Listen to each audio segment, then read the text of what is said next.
નશાના સોદાગરો policy નજરમાંથી બચવા માટે નવા કિમિયા અપનાવે છે ત્યારે સુરતમાં ગાંજાની હેરાફેરી માટે કોલેજ સ્ટુડન્ટનો ઉપયોગ કરાતો હોવાનો ચોંકાવનારો ખુલાસો થયો છે. સારોલી પોલીસે ઓડિશાથી આવેલા બે શખ્સોની ધરપકડ કરી કુલ 18.177 કિલોગ્રામ ગાંજાની જપ્તી સાથે ₹2.4 લાખથી વધુનો મુદ્દામાલ કબજે કર્યો છે, જેમાં એક આરોપી કોલેજના ત્રીજા વર્ષનો વિદ્યાર્થી હોવાનું સામે આવતા પોલીસ પણ ચોંકી ગઈ હતી. સુરતના સારોલી પોલીસને માહિતી મળી હતી કે ઓડિશાથી ગાંજાનો મોટો જથ્થો સુરતમાં ઘુસાડવાનો પ્રયાસ થઈ રહ્યો છે.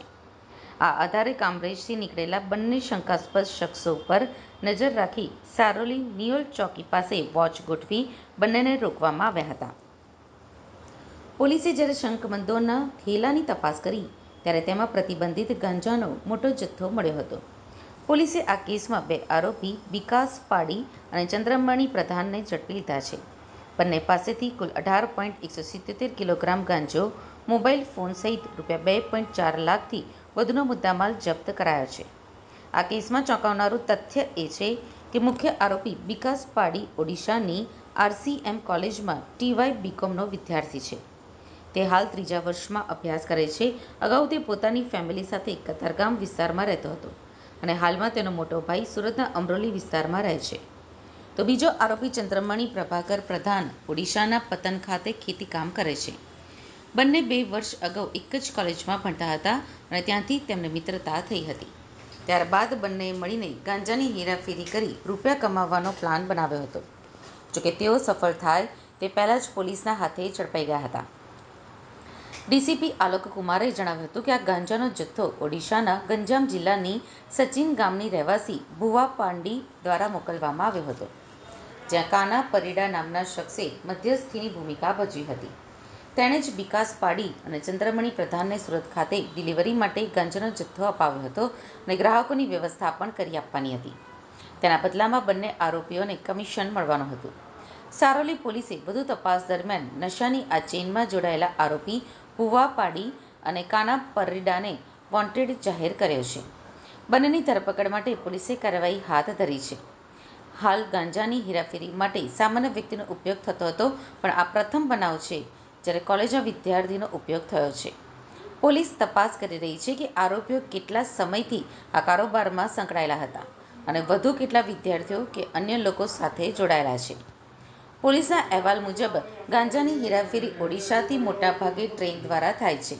ઓડિશાથી સુરત સુધીની ચેઇનમાં ઘણા લોકો જોડાયેલા છે અને દર વખતે અલગ અલગ માણસો દ્વારા ડિલિવરી કરવામાં આવે છે અને તેમને ચોક્કસ કમિશન અપાય છે. સારોલી પોલીસને આશંકા છે કે આ કેસ માત્ર એક ભાગ નથી, પરંતુ તેની પાછળ વધુ મોટી નશાની ચેઇન કામ કરી રહી છે. આ કોલેજ સ્ટુડન્ટ આરોપીઓ પાછળ ક્યાં સુધી કડીઓ જોડાઈ છે તેની તપાસમાં મોટા નામો ખુલવાની પણ શક્યતા છે. ऑर्गेनाइज किया है, तो उसके तहत सारोली पुलिस स्टेशन के विस्तार में नियोल चेक पोस्ट के साबरगाम तरण रास्ता के पास हमें ये बात में मिली कि दो लोग हैं जिनका नाम विकास है, सन ऑफ कंदर परिदा। ये अभ्यास करता है, स्टूडेंट है ये, और ये अमरोली सूरत में रहता है और इसका मूल गंजाम उड़ीसा है। दूसरा है चंद्रमाली सन ऑफ प्रभाकर प्रधान, इसका भी मूल गंजाम उड़ीसा है। इन दोनों ने मिलके वहाँ पे वो गांजा लेके आ रहे थे सूरत ग्राम्य के विस्तार से, और हमें ये पता चला कि इसके पास गांजा, तो हमारी टीम ने वहाँ पे वॉचफुल रख के यहाँ पे रेड कंडक्ट किया और टोटल गांजा जो हमने इनसे बरामद किया वो 18.177 किलो, जिसकी कुल वैल्यू 1,81,770 रुपये और मोबाइल 23,000 का, टोटल 2,04,770 रुपये का मुद्दामाल हमने बरामद किया है। और इसमें पीआई संदीप वेकरिया और चेक पोस्ट के जो हमने नए स्टाफ को ट्रेन किए हैं, और मेहरबान डीजी सर के सर्कुलर के हिसाब से हमने आइडेंटिफाई किया है, हर पुलिस स्टेशन से कुछ लोगों को आइडेंटिफाई किया है जो कि प्रॉपर एनडीपीएस का काम करते हैं, और उसके तहत इन्होंने बहुत अच्छा कामगिरी किया है और इस पर हम तपास कर रहे हैं। सबसे वो बात यह है कि इसमें एक जो छात्र है वो अभ्यास करता है, स्टूडेंट है, और इससे हम पूछपरछ कर रहे हैं कि किन कारणों से ये इस लाइन में आया और क्या फाइनेंशियल कारण थे जिसके कारण ये ऐसा बेचान कर रहा है। इसके लिए हमने एनडीपीएस एक्ट के तहत केस रजिस्टर किया है और आगे की कार्रवाई हम कर रहे हैं। सर ये कहाँ से, ये उड़ीसा से यहाँ किसी को डिलीवरी करना है या ऐसा कोई, तो उन्होंने बताया था? अभी ये सूरत सिटी के अलग अलग जगहों पे ये डिस्ट्रीब्यूट करते थे गांजा, लेकिन हम ये आइडेंटिफाई कर रहे हैं सेलर्स, कौन कौन जो बायर्स हैं उनको आइडेंटिफाई कर रहे हैं और उनके ऊपर भी हम कार्रवाई करेंगे।